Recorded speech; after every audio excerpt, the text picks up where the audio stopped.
Hello friend. प्रमुख क्रांतिकारी संगठन एवं उससे संबंधित व्यक्तित्व।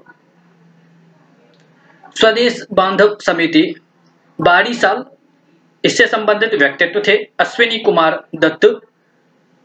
भारत माता सोसाइटी पंजाब 1907, इससे संबंधित व्यक्तित्व थे अंबा प्रसाद एवं अजीत सिंह। हिंदू धर्म संघ, इससे संबंधित व्यक्तित्व थे बाल गंगाधर तिलक। बंगाल स्वयं सेवी हेमचंद्र घोष, लाला लीला नाग। हिंदू एसोसिएशन ऑफ अमेरिका 1913, इससे संबंधित व्यक्तित्व थे Sohan Singh Bhakna. Indian Republican army 1930, इससे संबंधित व्यक्तित्व थे सूर्य सेन। गदर दल सैन फ्रांसिस्को 1913, इससे संबंधित व्यक्तित्व थे लाला हरदयाल, सोहन सिंह भाखना। हिंदुस्तान रिपब्लिकन एसोसिएशन कानपुर 1924, इससे संबंधित व्यक्तित्व थे सचिंद्र सान्याल, योगेश चंद्र चटर्जी एवं चंद्रशेखर आजाद। अंजुमने मोहिब्बाने वतन लाहौर, इससे संबंधित व्यक्तित्व थे अजीत सिंह। नौजवान सभा लाहौर 1926, इससे संबंधित व्यक्तित्व थे Bhagat Singh. Hindustan Socialist Republican Association Delhi 1928, इससे संबंधित व्यक्तित्व थे चंद्रशेखर आजाद। क्रांतिकारियों पर चले प्रमुख मुकदमे। अलीपुर षड्यंत्र केस 1908, अरविंद घोष तथा 32 अन्य व्यक्तियों पर लगाया गया। नासिक षड्यंत्र केस 1909 से 10, विनायक दामोदर सावरकर को आजीवन निर्वासन तथा 26 अन्य को कारावास। हावड़ा षड्यंत्र केस 1910, मुख्य अभियुक्त जतिन मुखर्जी। ढाका षड्यंत्र केस 1910, पुलिन दास को 7 साल की सजा। बारीसाल षड्यंत्र केस 1913, नरेंद्र मोहन से गिरफ्तार। विक्टोरिया षड्यंत्र केस 1914, गुरुदत्त सिंह, दलीप सिंह को कारावास।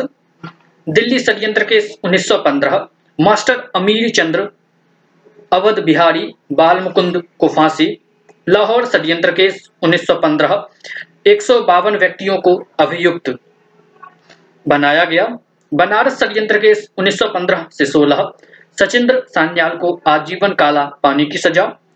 मांडले षड्यंत्र केस 1916, 17 अभियुक्तों में से 7 को मृत्युदंड, 5 को आजीवन कारावास। सैन फ्रांसिस्को षड्यंत्र केस 1917 से 18, 105 व्यक्तियों को अभियुक्त बनाया गया।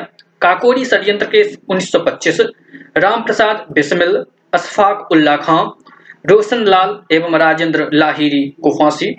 लाहौर षड्यंत्र केस 1929 से 30, भगत सिंह, राजगुरु एवं सुखदेव को फांसी।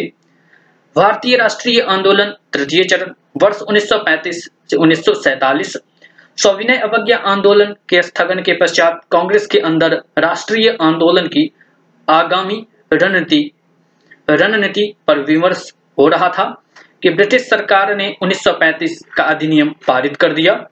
इस अधिनियम से राष्ट्रीय आंदोलन का नेतृत्व असंतुष्ट ही रहा। इस अधिनियम के तहत वर्ष 1937 में हुए प्रांतीय विधानसभा चुनावों में कांग्रेस ने अनेक प्रांतों में अपने मंत्रिमंडल गठित किए, किंतु वर्ष 1939 में बिना भारतीयों की सहमति से ब्रिटिश सरकार ने भारत को भी द्वितीय विश्व युद्ध घोषित कर दिया।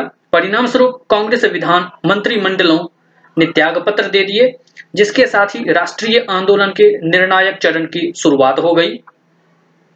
1935 का अधिनियम मॉन्टेग्यू चेम्सफोर्ड सुधार शीघ्र ही जनता के असंतोष का कारण बन गया, जिसके कारण देश में संवैधानिक सुधारों के लिए प्रदर्शन हुए। प्रांतों में पूर्ण उत्तरदायी सरकार के गठन पर बल दिया गया। गोलमेज सम्मेलन के समाप्त होने पर राज्य सचिव ने जिन 3 बातों की पुष्टि की थी, उस पर ब्रिटिश सरकार द्वारा एक श्वेत पत्र प्रस्ताव लाया गया। इस प्रस्ताव में नवीनतम संविधान के प्रस्तावों को लेखबद्ध किया गया। इस प्रस्तावों पर विचार हेतु एक प्रवर समिति स्थापित की गई, जिसके अध्यक्ष लॉर्ड लिनलिथगो थे। इस समिति की रिपोर्ट के पश्चात 2 अगस्त 1935 को कानूनी रूप में परिणत किया गया। 1935 का एक्ट और प्रांतीय सरकारें 1935 के अधिनियम द्वारा भारतीयों को प्रांतीय शासन का अधिकार मिल गया।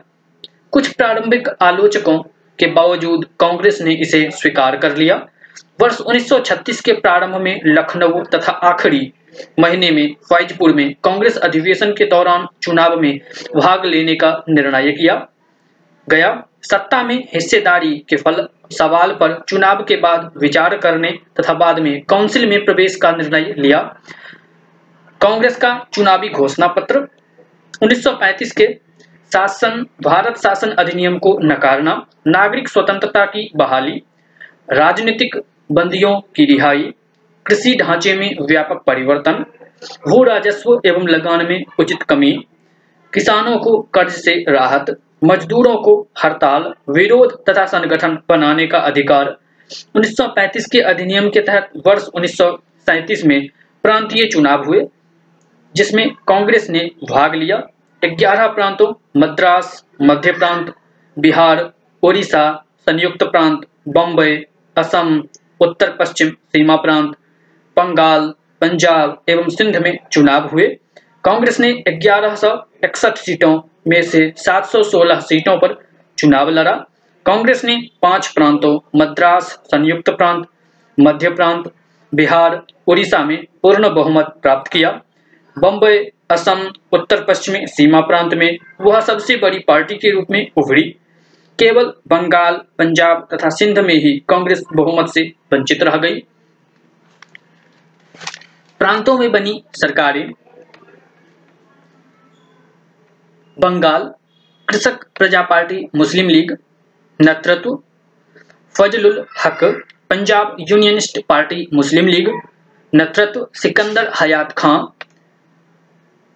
सिंध यूनाइटेड पार्टी, नेतृत्व गुलाम हुसैन हिदायतुल्लाह एवं अल्लाह बख्श।